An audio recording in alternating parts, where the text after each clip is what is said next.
From Cleveland, a lot of Midwesterners tonight. Woo!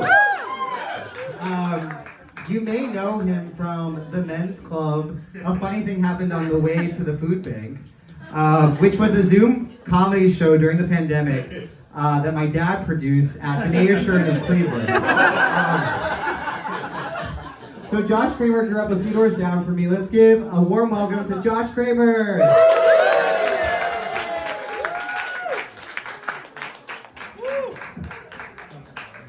Thank you so much, Jonah. Thank you so much to all of you for being here. Keep it going for Hauserstick. Keep it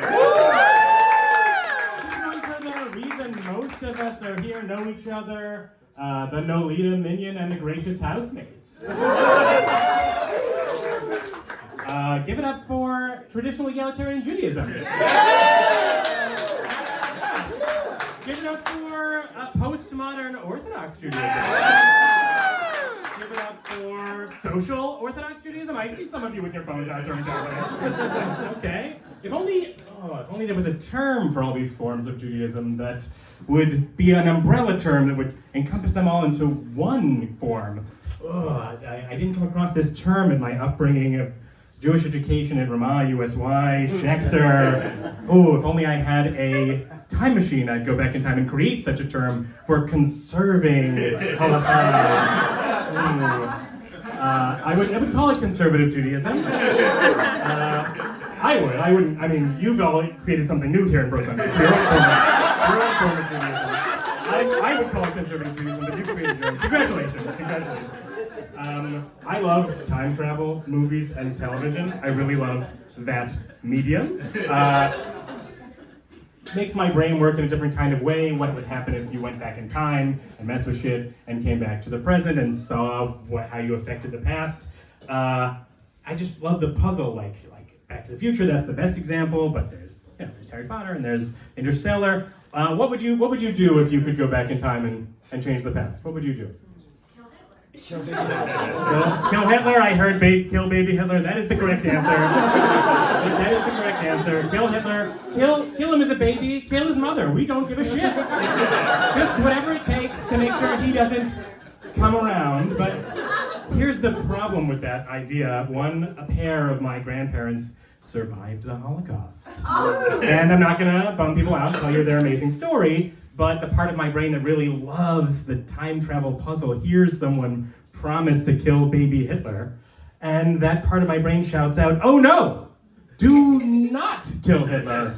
I definitely need him. If he's gone, my hand's gonna start to disappear, and I need that hand to play Earth's Angel at the Enchantment Under the Sea dance in 1955. That's a Back to the Future reference. And then I have to go back in time and save Hitler's life? That makes it a very strange adventure. I show up in Berlin, Adolf Hitler, I'm here to rescue you. And he goes, a dirty Jew. And I go, that's the spirit, now let's get you someplace safe. Mom, this man's name is Adolf. He's gonna stay in our attic for a while. People are trying to kill him for just for who he is. Anti-Semitism is on the rise, guys. I work for one such organization that is part of the alphabet soup of trying to combat rising anti-Semitism. But if the part of your all brains that is shouting, the inner voice that you have that comes from inherited trauma is not shouting out, get out of the country while you still can, that may mean you need to send your 23andMe results back and get them revised to see if you're actually 99.9% Jewish.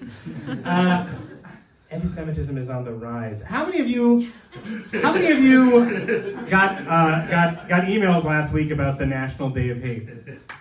A woo for National Day of Hate.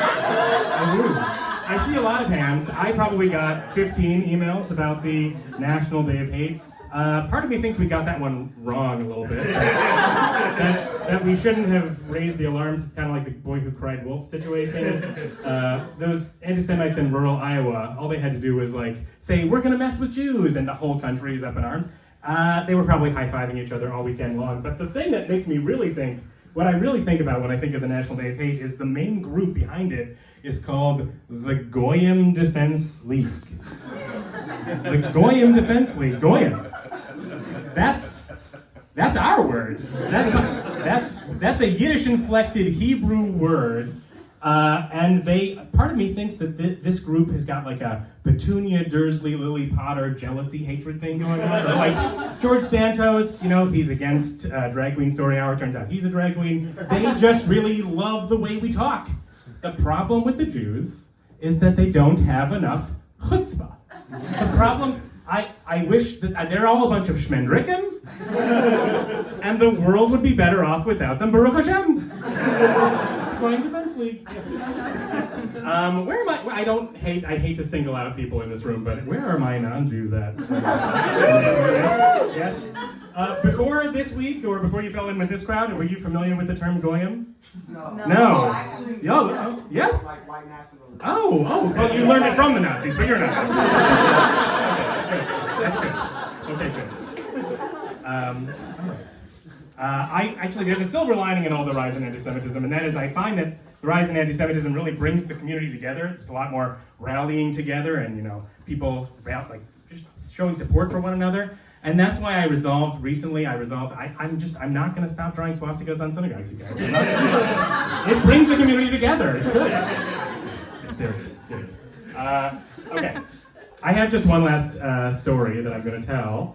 It's important you all know I did not write this. I wish I wrote this story, but it really happened to me. I was back in college. It felt like I had to every single day go back to the study abroad office to make sure I could study abroad, just to make sure the health insurance was going to work or that my credits were going to transfer over. And so I had to show up every day to this waiting room where the rule was you had to put your name in. Even if there was if there was no one else in the room, you still had to put your name in, wait for your name to be called. And so one day I showed up to the study abroad office and there was only one person in the waiting room, which was strange, and it was one Asian girl. I knew she was Asian because she looked Asian. People looked the way they look. Take me, for example. I look like 1930s Nazi propaganda. You've seen it in the history books as a caricature of a heavyset guy. He looks like me, kind of, and he's holding a bag of money, and he's leaning on top of the entire world. I'll just do it for you. It stings a little bit, but the Nazi propaganda cartoonists, they really nailed me. Okay. So there's only one person in the waiting room, and I put my name in, and I sit down, and I open up like a magazine or something, and the person behind the front desk calls out, "Young Jew," and I go,